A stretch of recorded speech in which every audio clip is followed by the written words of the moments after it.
Ushbu loyiha Ussanoat qo'shma hamkorligida Surxondaryo viloyati Sariyog'suv tumani Bo'yrakush mahallasi joylashgan 767-sonli konturda amalga oshirilmoqda. Bu yerda piyoz ekini ekilgan maydon bo'ylab, maydon hajmi 6 gektarni tashkil qiladi.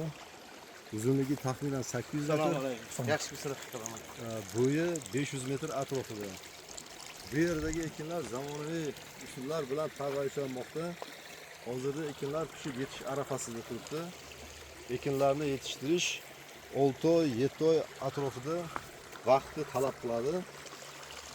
Yetishtirish jarayonida sug'oriladi, begona o'tlardan tozalanadi, zararkunanlardan himoyalanadi va mineral o'tlar bilan oziqlantiriladi.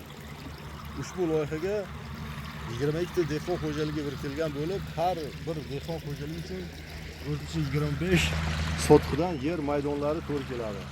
Loyihani samarali amalga oshirish uchun lider tadbirkor Assidin Agroeksport MCH biriktirilgan. Ushbu loyiha bo'yicha har gektardan o'rtacha 80 tonna, jami 960 tonna atrofida hosil olish rejalashtirilgan. O'rtacha 1 gektardan 220 million so'm daromad olish ko'zga tutilmoqda. Mazkur ekin yig'ishtirib olingandan so'ng ikkinchi ekin turiga daromadli ekin ekish rejalashtirib kelinmoqda.